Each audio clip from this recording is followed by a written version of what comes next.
nothing like that Cali sunshine. Nice to be back in LA. You are Locked On Fantasy Basketball, your daily fantasy basketball podcast, part of the Locked On Podcast Network, your team every day.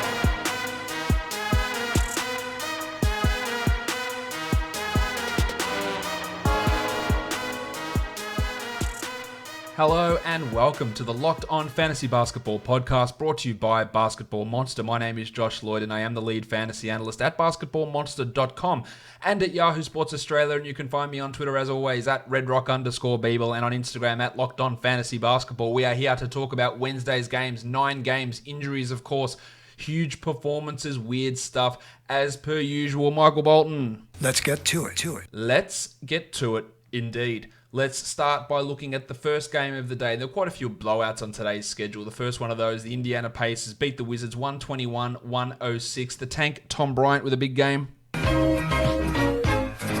He'd been a little bit down in the previous games, but 20 and 11, 60% from the field, 100% from the line. That's the exact sort of thing we were looking for when drafting Bryant. Brad Beal, 35 and 5. The efficiency's been a real struggle for Beal, and just 8% of threes in this game. He is still a guy that we should be looking at maybe as a buy low option.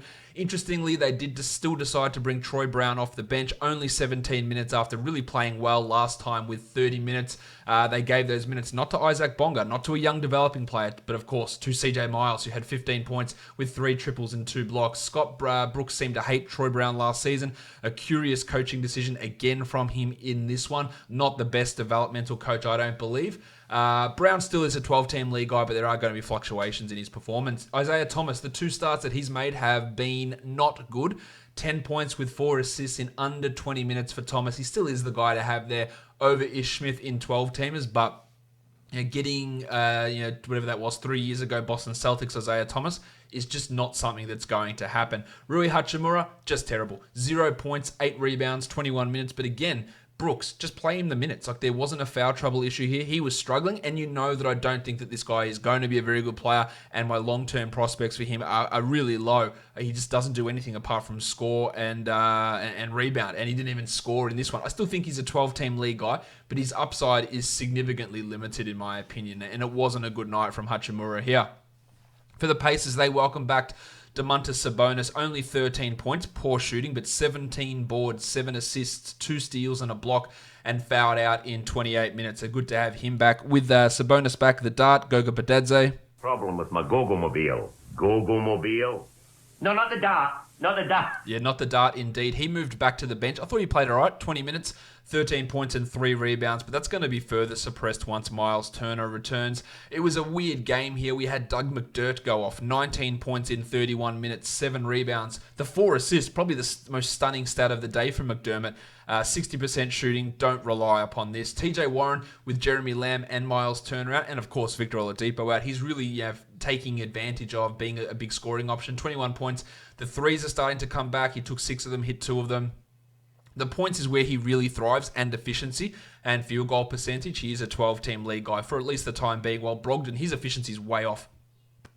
Perfect from the line, 5 of 5, but 21% on 14 attempts is a real big hole in terms of field goal percentage.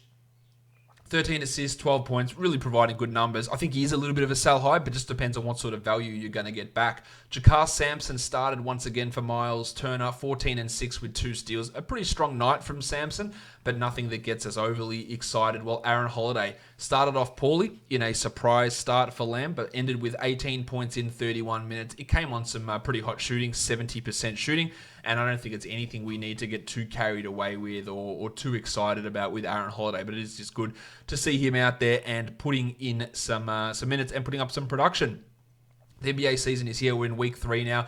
So that means that we are all focused on what's going on in the league. And there's no better way of putting your knowledge and your excitement about the NBA to good use than by looking at mybookie.ag. You can put your knowledge to the test, putting your stake up there and winning big money. If you're the kind of guy that likes to bet a little to win a lot, you can try parlays.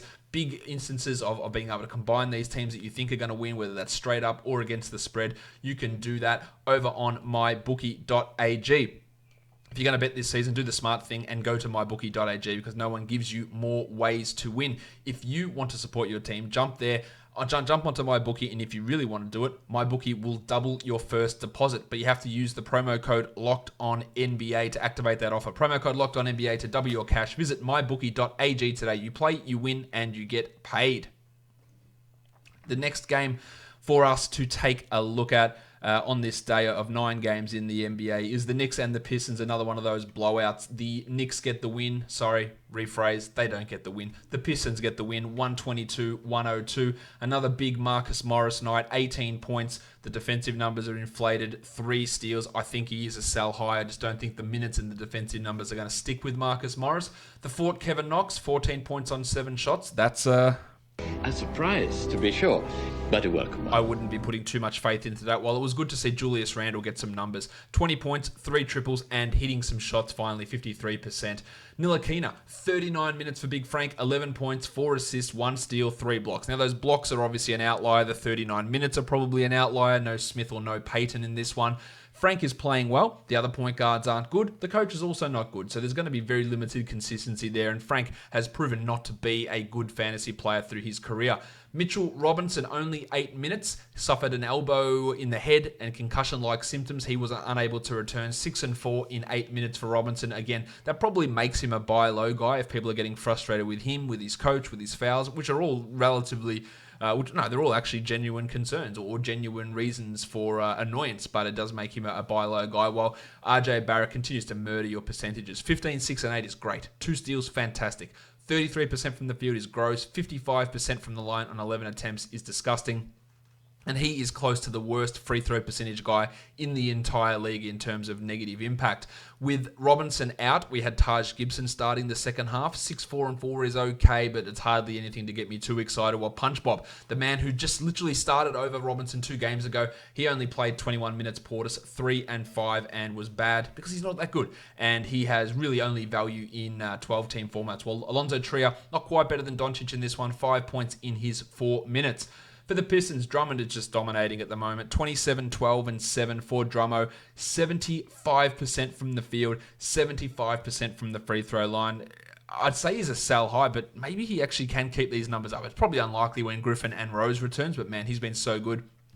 And in the true sign, if the Dougie McDermott game wasn't a sign that, you know, Mercury's in retrograde or, you know, someone's looking at Uranus in the wrong direction, Tony Snell had 24 points on a perfect 9 of 9 shooting. That should be enough to tell you that things are weird. 2 assists and a steal for Tone. Again, like McDermott, let's just chalk this one up to some weird stuff happening and not get too interested in it.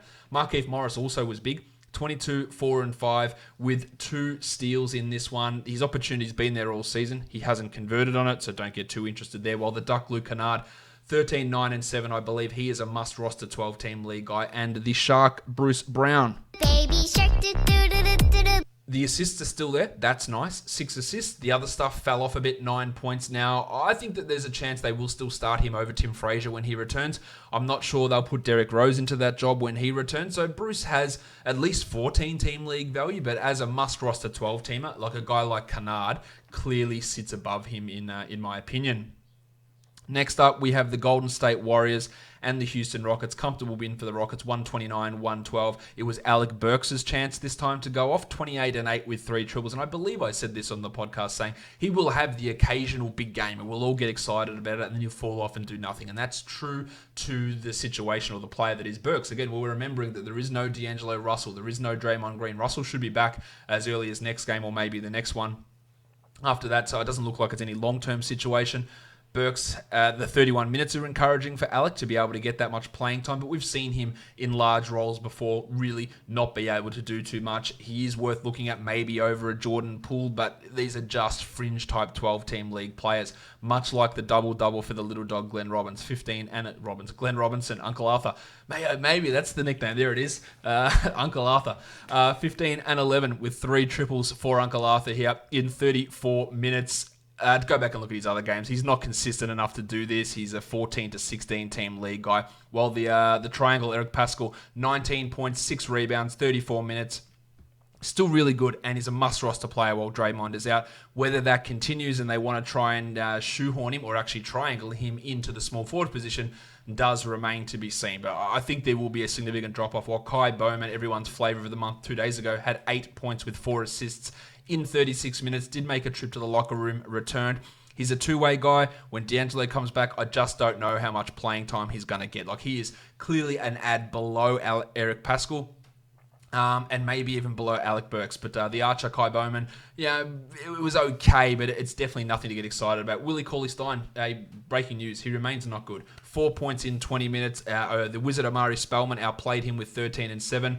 If you do have Cauley-Stein, I'd hazard a guess he's your worst player in a 12-team roster, and whoever's your worst guy, they are droppable for a streaming spot. Now, maybe Willie gets better than this, especially with the Kevon Looney news that he's going to be out for, you'd imagine, 3 or 4 weeks. They said 2 weeks, but I imagine it's longer than that. But Cauley-Stein just can't get anything done, and he's never been able to get anything done, even back in his days with Sacramento.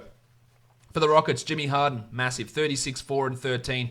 3 steals, 3 blocks, 6 triples. That is a nonsense line. While Clint Capella struggled, I think I mentioned this as well, that this was a good opportunity for him to get back into the good books. 19 and 16 with 6 blocks. He obviously did that. No Eric Gordon, so we had more minutes for Ben McLemore, more minutes for Austin Rivers. Rivers was the one that stepped up, 12 points with 4 triples. Nothing to see there. While Danny House, 17 and 6, 5 threes. The efficiency through the roof. He is providing 12-team league value.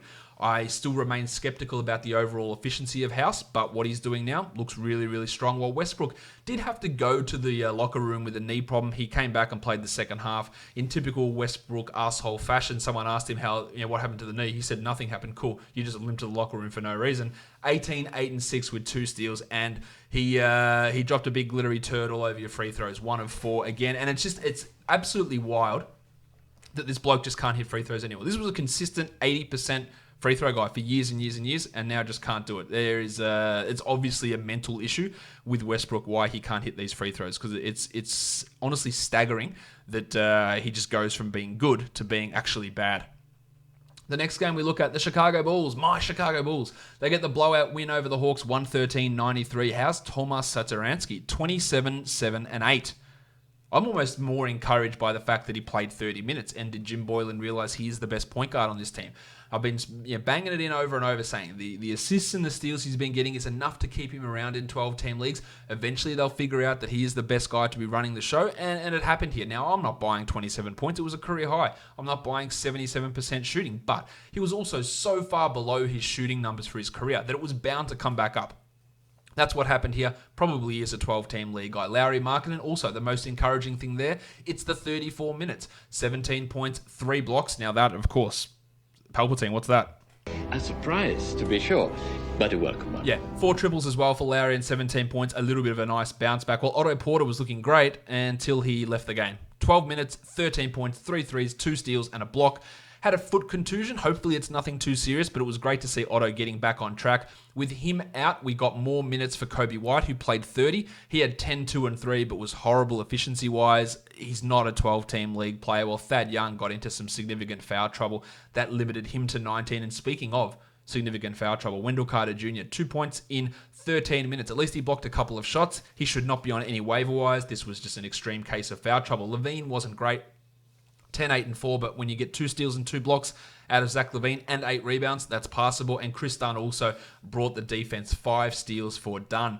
For the Hawks, another big game from Jabari, 18 and 5 with 2 steals. He's a must-roster guy while John Collins is out. Vince Carter for deeper leagues, 14 and 5, backing up, and it's happening. Bruno Fernando is better than Alex Len, 21 minutes, 10 and 6, while Len had 6 and 4 in just 11 minutes. It's good to see Fernando getting more minutes. I'm not anointing him as a must-grab 12-teamer, but I've been saying pretty much all season that in deeper leagues, you grab him, you stash him, because it is going to turn in his direction. Bad night for Trae Young, 9 points in 29 minutes, and DeAndre Hunter also sucked, 4, 4, and 3. No defensive numbers. I worry about this guy as a prospect and as a fantasy asset. There's just not enough happening peripherally. Reddish had 5 points in 23 minutes, while Fanta Pants Kevin Huerter 12 and 2 in 24 minutes. Out of the Hunter, Huerter, Reddish group, Huerter's the guy that I want. I think he's the best player out of that group, and I think he's also the best fantasy contributor out of that group. DeAndre Bembry also, he got the assist, but there 26 minutes, not much else happening there in a really disappointing performance overall from the Atlanta Hawks. Let's move on now to the next game. We have got the Sacramento Kings and the Toronto Raptors. Good win for the Raptors, 124-120. Finally, Bogdan Bogdanovic. The World Cup slump, is it over? I'm not sure. 22, 2-3, 2 steals and 6 triples. But again, 32 minutes is encouraging. And it happened because he finally played more minutes than Trevor Ariza. Now, was it because Ariza had 4 fouls in 17 minutes? I guess we'll find out. But they also limited Nemanja Bjelica to only 16 minutes and went small a lot more, which is what they need to do. Bogdanovic is too good to be stuck behind Ariza. So this is encouraging. It is worth looking at him in a 12-team league and seeing what happens. We know the talent's there. We know the talent for him to be a top 80 guy is there. It all comes down to the playing time. Bud Hield had 21 and 8 with 5 threes. And the pencil, Harrison Barnes. Barnesy. He's scoring well. I can't deny that. 26 points, 4 triples, 4 rebounds, 4 assists. While he's doing this, he is worthy of a 12-team roster spot. Really good numbers from Barnes over the last couple of games. Fox had 17, 7, and 9, while Rashawn Holmes got into early foul trouble. But again, it's encouraging that even with the foul trouble and the fact that he wasn't playing that well, he still played 31 minutes. He had 8 points, he had 8 rebounds, he had 2 blocks, while The Undertaker, you feel like he's dead now. 6 points in 17 for Dwayne Dedmon, while Holmes, 31 minutes, is a guy that we have to roster in 12-teamers. For the Raptors, Pascal Siakam, no, only 1 foul. That's massive for him. 23 and 13, 5 assists and 2 steals, and 62% from the line, while Lowry struggled early but played 40 minutes again. It's such a red flag. 24, 2 and 6, 2 steals, 5 triples, and the Jedi, OG Anunoby. Hello there. 18 and 6, 5 assists. I just went about talking about on the Sell High podcast about how his blocks, he hadn't had a block in the last 2 games. Maybe it was a mirage. Well, he blocked another 3 here, shot the absolute lights out. That is definitely going to come down from Anunoby. But from now, of course, he's a must-roster guy, and you could turn him into a Sell High. Marc Gasol and Serge Ibaka split the center minutes down the middle, and both were okay. Ibaka was more okay. Gasol had 12 and 4. Ibaka had 21 and 6 on a monster 35% usage for Serge. Ibaka is a 12-team guy. Gasol is hanging around there, but like I talked about with Cauley Stein, if he's your worst player, then it's probably better to move on and stream that position in. With Paddy McCaw out, Norm Powell played 19 minutes, and Terrence Davis fouled out in like 7 minutes, getting not doing a huge amount in that playing time either. Next game up for us to take a look at, the Minnesota Timberwolves without Jeff Teague, without Shabazz Napier, lost to the Memphis Grizzlies 137-121. Towns was back, inefficient, but back. 25 and 13, 2 blocks on 42% shooting. He'll be better than that. But Andy Wiggins, he looks good. 30 points, 3 threes, 6 assists, 2 steals, and a block. And if he's contributing right across the box score, then fantasy value is going to come. He's always been a good points league player, but adding these other numbers is really interesting from Wiggins, who looks a much better player over the first couple of weeks of this season. He's a must-roster guy. Well, Covington, the low minutes are a concern, 26 of them, but 13 points, 3 threes, 2 steals, 2 blocks. You can't ask for too much more than that. They made a change to their starting lineup. Jarrett Culver came in with Teague out, but they also benched Trevion Graham, pushed Wiggins up to the 3, and started Josh Okogie. Well, Graham played 32 minutes to Okogie's 20, and Graham had the best game probably of the season, 10, 6, and 4 with a steal and a block, while Okogie struggled. Culver was all right, apart from the horrible percentages, a guy that struggled with percentages in college as well, so that's something to watch. But he had 7 assists and 15 points with Teague back, and when Napier returns, his value is going to be limited once again. We also got Jordan McLaughlin played 22 minutes in this game as the only other point guard on this roster. For the Grizzlies, Dylan Brooks went off 31 points on 16 shots, 5 triples, 2 assists. Not much else he does. We're well aware of that. But he can be a scoring option, especially with Grayson Allen out. But let's talk Jaren Jackson Jr. I'm sure many of you want to hear about it. He was bad. He was really bad. 0 of 5 from the field, 2 early fouls, and then he picked up a 3rd later on. Can't stay out of foul trouble. It was just terrible. Now, that makes him, to me, the ultimate buy low. He is going to be dropped by people, and if he's dropped, he's an automatic add, in my opinion. But it's been rough. He can't stay out of foul trouble. He does not look the same in terms of where he was last year, and it's been a real struggle for Jackson. I believe he'll get there, but it hasn't been good. Brandon Clark, on the other end, looks amazing. 18 and 8, 2 assists. Didn't have defensive numbers, but was a perfect 7 of 7 from the field. He was 4 of 4 from the line. I believe he was a plus 30 in this game. He is really good, and he is a 12-team league guy. Well, Valanciunas got bumped up to 27 minutes, 10 and 14 strong. Ja Morant, only 26 minutes. Now, I talked about Morant in the offseason saying that if he had struggles, there's a chance because there's a competent player there in Tyus Jones, we might see his minutes limit. Well, he's not struggling. They're just limiting his minutes anyway. The production's still fine, 26, 4 and 4. You'd hope for an extra 4 or 5 minutes from Morant, but that's okay. While Tyus Jones remains an elite assists streamer, 5 assists for Tyus. Not much else there. Caboclo and Kyle Anderson and Goodrich and Solomon Hill all sort of just making up the numbers. I probably should mention Jay Crowder, who'd been bad this season, but hit his shots. 18 points on 75% shooting with 2 steals. Not much needs to be said to realize that that level of shooting proficiency isn't something that's going to continue moving forward. Just a deeper league guy. The next one, Orlando and Dallas. How's my man Johnny Isaac? He almost had a 7x5? Almost a real 5x5. He had 13 points, 1 3, 10 rebounds, 5 assists, 4 steals, 6 blocks. He had 4 turnovers and 5 fouls as well, but he is an absolute monster. He is going to be, I've said for a while, top 50. He's going to be better than that at some point. Look, really dominating at the moment. Nikola Vucevic, the assists were nice, 19, 11, and 7. While Aaron Gordon, also great to see him scoring. 23 points, not much else. The 2 steals are good though from Gordo. Good to see all these guys get back in business. Markelle Fultz still splitting those minutes with DJ Augustin, 24 minutes, while Augustin got 28, taking some of the Terrence Ross playing time. 11, 2, and 2 with 3 steals for Fultz. That's enough for a 12. Good night from Augustin, 13 with 6 assists and 2 steals, but more of a deeper league streamer. While Fournier really struggled, 9 points. He started off hot and has been dreadful since. Michael Carter-Williams also, that's a throwback from MCW. 13 and 7 with 2 steals and 3 blocks. Of course, he took some of those Ross minutes as well. While the Chief, Al-Farouq Aminu. Sometimes it may be good, sometimes it may be shit. I'll probably have to look back, but I'm pretty sure his last game was really good, and this one was really shit, just fulfilling the prophecy. The Luka Doncic's, I was going to call them, they're pretty close. The Dallas Mavericks, Doncic gets 27, 7 and 7, and 6 of 7 from the line. That problem appears to be solved. While this is the best Dwight Powell game we've had, 12 and 8 in 34 minutes. He's available, Dwight Powell. He is an absolute must-roster 12-team league guy. If you've got Willie Cauley-Stein, see you later. If you've got Marc Gasol, I don't have a problem with dropping Gasol for Dwight Powell. Powell should be rostered. It was a weird one in terms of the guards, though. Seth Curry started. He played 7 minutes. 7. Porzingis had 10 points on 14 shots. Terrible. Dorian Finney-Smith moved into the starting lineup and had 4 points. Delon Wright, 13 minutes, 0 points with 2 assists. Now, that's because we had a weird 16-minute cameo from JJ Barea and 17 minutes for Justin Jackson, guys that just don't play every night. I don't know how we can trust that. It's frustrating with Brunson, and Brunson only played 6 minutes. There's just a lot of depth there in the backcourt that makes it really frustrating with guys like Wright in particular. Now, it really depends on the guy that's on your wire, but if you wanted to drop Wright for someone, I can see it, but I'm not dropping him in every instance. He's not an auto-drop guy, because he could just come out next game, play 26 minutes, and have 12, 5, 7 with 3 steals, and that's really enough. You drafted him for steals and assists. This obviously doesn't bring it for you, and it's a little bit of an outlier. I'm not rushing to drop him after this performance. But it's obviously concerning when a guy is playing as little as he is in this game with the other random guys coming in. 26 minutes out of Tim Hardaway and those 16 JJ Barea minutes. And Barea was pretty good. Really good. Putting up some nice numbers. But, not much else. Now, he's still ranked, Delon, for all the struggles. He's still the 99th ranked player this season in 24 minutes because he's giving you 4 assists and 1.4 steals and he's shooting 58% from the field. That's still good. It doesn't mean that you drop him after this one game. Now, he's had some bad games. He's had some good games. In fact, the game before this, he had 8, 4, and 6 with 2 steals. The game before that, 12 points with a steal. The game before that, 12, 3, and 6 with a steal. They're all good.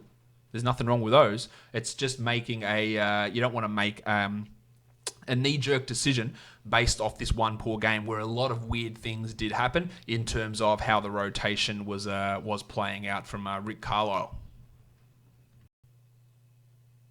The next game up, we look at the Philadelphia 76ers going to take on the Utah Jazz. The Jazz get the big win, 106-104. Embiid was back from his suspension, 27 and 16, 2 blocks, horrible shooting, 31%, but beautiful from the line where he went 16 of 18. That field goal percentage will obviously be better, but a monster game. Also a monster from Joshie Richardson, 24, 4 and 4, 3 steals, 62% shooting, and importantly, 6 of 6 from the line.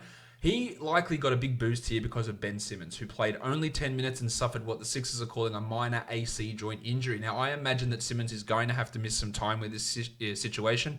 AC joints aren't great ones in terms of how you can function if they're not working properly. I would think minimum a week for Simmons. Maybe it's longer. That is just speculation on my point. We'll see how that goes. So that's going to boost Richardson's value. No matter when I post a video or a show, people tweet at me, hey, do I drop Josh Richardson?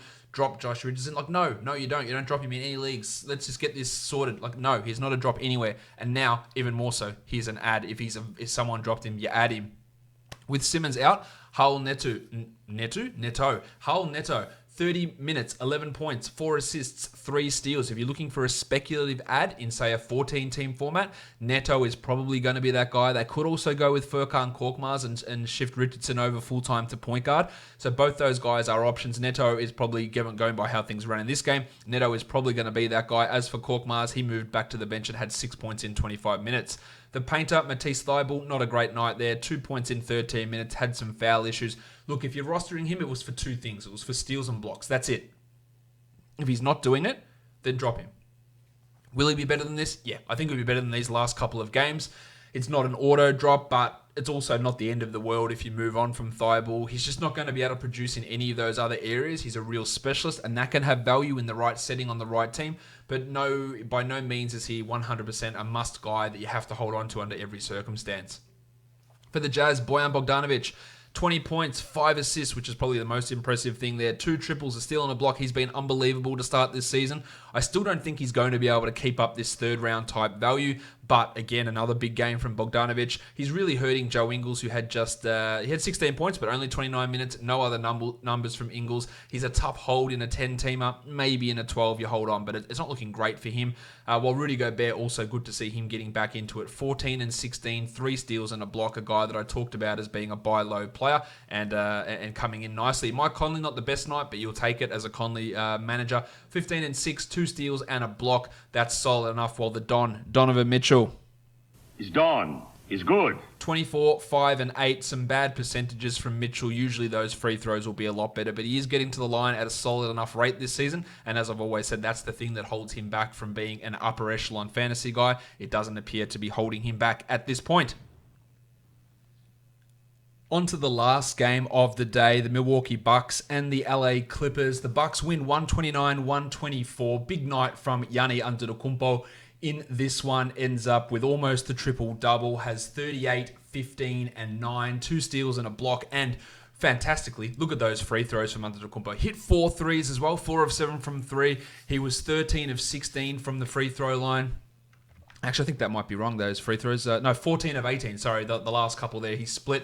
Eric Bledsoe with a bizarre play where he had the inbound ball, didn't pass it, just decided to start dribbling, but that's why we don't panic on guys. 20 and 6, 4 triples, 2 steals. So 2 assists, a steal, and a block from Bledsoe. Well, Brook Lopez, 6 blocks, 12 rebounds. Plenty of people message me, hey, Brook Lopez is on my wire. I don't get why he's on any wire. He needs to be rostered in all leagues. A bad night from Middleton, 12 points on 13 shots. Well, George Hill was fantastic. 24 points, big tip dunk late in the game.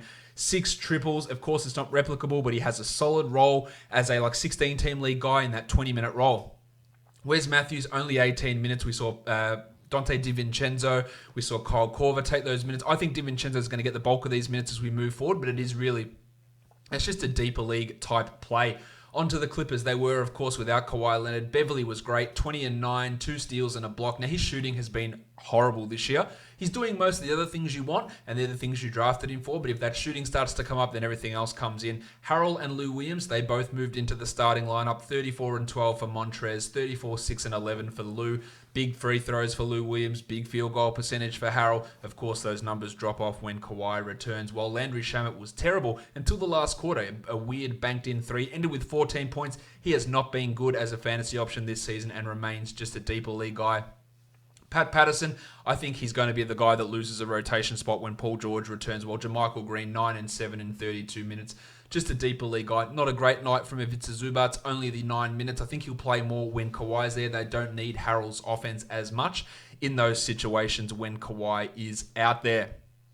All right, so let's have a look at some injury news. Kevon Looney, the hamstring, going to be reevaluated in 2 weeks. That doesn't mean back in 2 weeks. We're all well aware of that. I think he's a pretty clear drop in 10s and 12-team leagues. It looks like it's a long-term situation, so he can go. Draymond out for another 3 games with his fingers. I'll see a lot of people saying he's going to be shut down for the season. I just don't see that. He's not a drop. He's a hold. Maybe he's a buy low, but it's a very buy low situation. Paul George looks like he might be back next week. I still think it's probably going to be at the next weekend or the week after. Still hasn't participated in 5-on-5s yet, but he is getting closer. Mitchell Robinson suffered that concussion-like symptoms today after an elbow in the head. He couldn't return. Neither could Otto Porter with a foot contusion. Hopefully neither of those injuries are serious situations. And the last one is the big one, Ben Simmons with his shoulder injury. The Sixers are calling it a mild strain. Hopefully that is the case, and it is actually mild, but we'll have to watch. Josh Richardson gets a boost. Someone like Furkan Korkmaz and Raul Neto could be 14-team league options if Simmons has to miss time. So that's all the action from Wednesday. Let's talk DFS by looking at the action on FanDuel. FanDuel for the 4 games on Thursday. It is a pretty shit slate, so just be careful with your exposure for this slate of games. All right, the first game we take a look at, the Boston Celtics traveling to take on the Charlotte Hornets. Of course, Kemba Walker's return to Charlotte. It'll be interesting to see how he goes. Fire up your revenge game narratives. Of course, that is not a thing, but we'll see how Kemba goes, and I can't wait for him to have a big game and for people to tell me it's because of a revenge game. Anyway, Enes Kanter is questionable for this one for Boston. Jaylen Brown, Daniel Tice, they are both probable, as is the Rock DJ Robbie Williams, while for the Hornets, PJ Washington is listed as probable as well. If Kanter is out, we imagine that Tice gets back into that starting lineup and has been really good the last 3 games. If Kanter plays, it of course muddies all of that center waters with those 3 guys, Williams, Tice, and Kanter, probably playing the majority of those minutes there. Good news for Washington that he is likely to play. We don't have to worry about getting big doses of Marvin Williams. For point guard, we're looking at Terry Rozier. I'm not sure if I mentioned it already. We're looking at FanDuel pricing here, $7,600 for Rozier. And for this whole slate, it's shit. It's not a good slate, especially on FanDuel. The pricing is super aggressively tough. It's just, there might be stuff that opens up in the time you're listening to this versus when the games tip, but as of now, it's not a great DFS slate. Terry Rozier's at $7,600. He's averaging 39 over the last 3. I actually think that's not a bad price for Rozier, who's putting up numbers even in combination with Devontae Graham. As for Kemba, all the way up at 9,500. Now, when we're looking at guys to spend up on, Kemba's averaging 46 over the last 5, which is pretty strong value at that sort of a salary. It is a high number, of course, and there aren't many low-price guys to try and slide in around him. I would rather take the Rozier option versus the $2,000 extra to spend up on Kemba. Shooting guards, Dwayne Bacon at $4,200. He had -1 points last game. He's as up and down as they get, only for tournaments, and if that, I'm not that keen. Devontae Graham's at 6,200, really putting up good ones. 56 for him in the last game. That was an overtime performance, but he's still been like a 30-point guy most nights. I do like him in this one also. Malik Monk, not so much. Now, Jaylen Brown coming back puts a little bit of a cramp on Marcus Smart's upside. Now, Brown had been putting up okay numbers before his illness. He's at 6,300. It is a positive matchup for him going up against the Hornets. I'm not super into him at 6,300, but he's at least worth considering. At small forward, Miles Bridges at 5,300. It'd only be an upside type situation for Bridges. And you got Hayward at 7,400, who annihilated the Cavs for 57 points last time out. 7,400 is a lot for Gordon Hayward. He's risen by $500. That doesn't take him completely out of the discussion for being an option, but it probably prices him into the maybe not sort of a category. At power forward, Paul Washington Jr., 6,400. Outside of that big game where he started the season, he hasn't quite been able to live up to that level of production. He's more of like a 28, 27-point guy versus a 33, 34-point guy. Probably end up fading off of him here. While Jason Tatum, that $8,000 price point, again, too high. He's like a mid-30s player, a $7,000, a $7,500 guy versus $8,000. I don't mind him because his floor is really, really strong, but I'm not sure his ceiling is great. So for cash, he might be able to work there. Grant Williams, Daniel Tice. Now, Tice at 4,900, if Kanter is out, I think we should really get involved in that. At power forward, we just did center, Cody Zeller. Really tough to rely on Zeller. The last couple have been tough, and that price is pretty high for him. 6,500. Enes Kanter at 57. No. Bismack Biyombo, Robert Williams. I don't really like the centers or any of the centers in that matchup at all. Let's go on to game 2. We're looking at the Thunder and the Spurs. The Spurs are favored by 4.5 coming off that loss against the Hawks. Derek White is listed as questionable. Maximum Derek. The Moose Mike Muscala also questionable for the Thunder. If looking at the point guards here, White at 4,800. Yeah, disappointing the last couple of games. 14 points last time out. DeJounte's at 6,400. He was pretty poor last time. It's hard to rely upon either of those Spurs point guards. Now, if White is out, that does boost the value for Pat Mills, who at 4,100 has been like a 24, 25 point guy recently. I don't mind that if Derek White actually happens to sit down in this one. As for Chris Paul, he's starting to put it together. 7,300 for Paul. He had 40 points last game.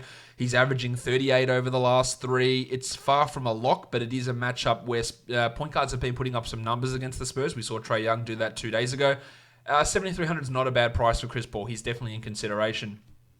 8,100 for DeMar DeRozan. Normally, I wouldn't really look at him here, but given the paucity of options, he is in play. Schroeder at 58 is a GPP guy, while Gilgeous-Alexander has been bumped all the way to 8,200. It's just too high for Shea. He's putting up good numbers. They're not that good. Bryn Forbes at 43 has limited upside, while MC Hamadou Diallo, why is he at 4,800? That is too high for this guy. I would have liked his upside otherwise, but I guess he is averaging 28 over the last 3. I don't have much faith in the floor value of that for Diallo, unfortunately. Small forwards, Rudy Gay's at 5,000. Yeah, he's been sort of in that ballpark, but nothing too spectacular. The Rooster, the Italian cock, Danilo Gallinari. Hands off my cock! He is at 6,200, and really, his high score in his last 5 is 27. It's not enough. But again, a lack of options and opportunity. At some point, you feel like he's going to put up a big game. Maybe this is it, maybe it's not. But there are a few options around. And if Muscala's out, I do like Darius Bazley. He could be a cheap option at 38. He played a lot of minutes last game, 24 of them, had 25 points. And at 3,800, if I get 25 points, that's a real win to get some of these other big name, big price guys in. LaMarcus Aldridge has been up and down, but at 8,000 and in a good matchup, I do like using him here, getting back on the bandwagon. Trey Lyles at 4,000 was good last game, but I don't really trust that. While Noel and Muscala aren't really going to do it. At center, there's no way I'm using Jakob Poeltl, but Steven Adams at 6,000. The minutes are really low for Adams. But 26 minutes last time out, 31 points.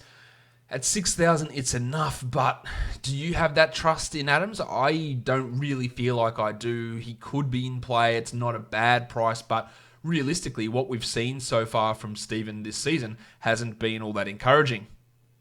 Miami taking on the Phoenix Suns.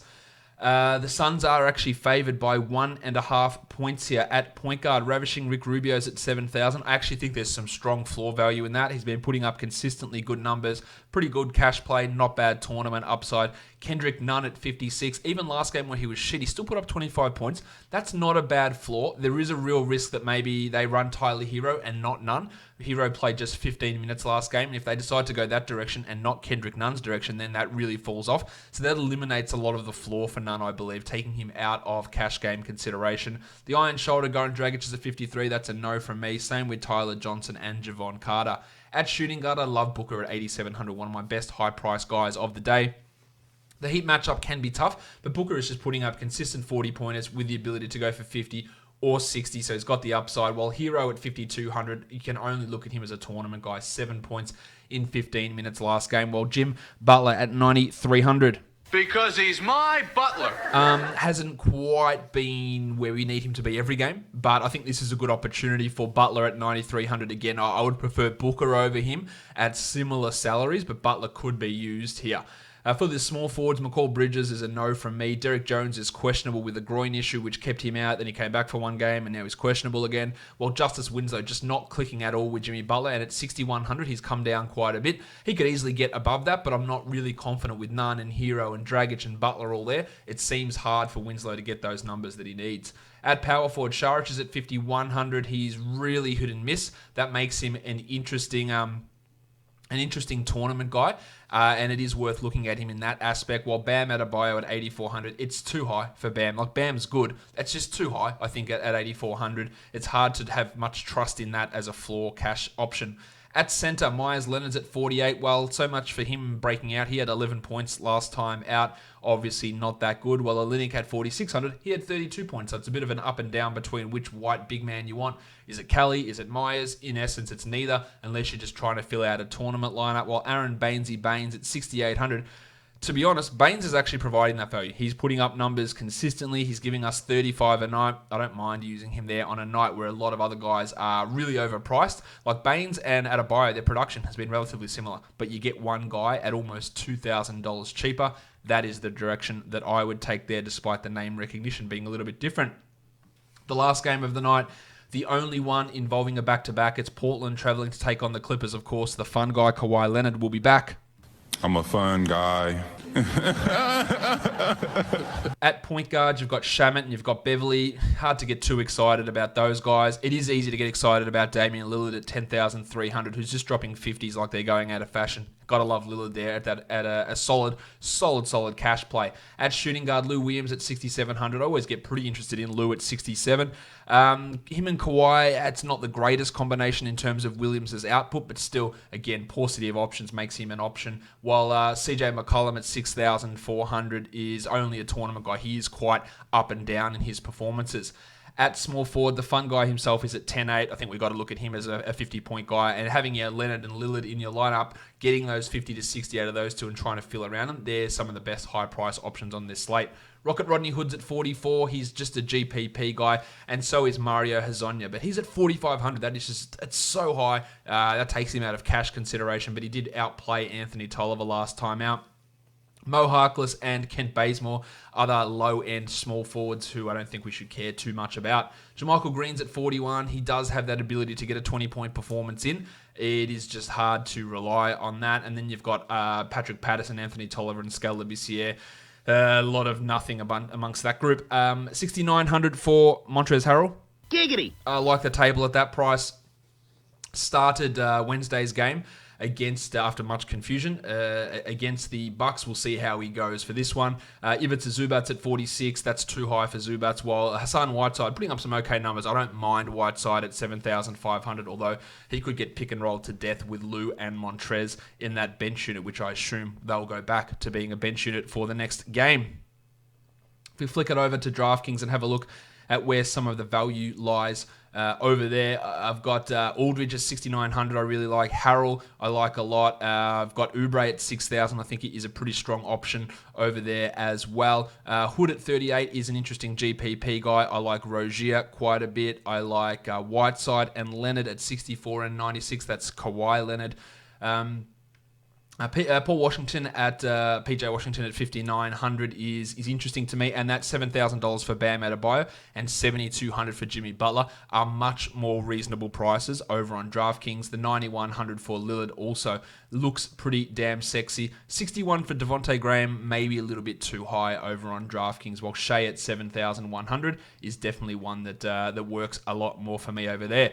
Don't forget, guys, to subscribe to this podcast. You'll never miss an episode. You'll never miss a mini episode, which I'm putting out most days during the week. And on YouTube, you can do that as well. Apple Podcasts, Google Podcasts, Spotify, Stitcher. Also, follow me on Twitter at RedRock_Bball and on Instagram at LockedOnFantasyBasketball. Guys, we are done here. Thank you so much for listening, everyone. See ya.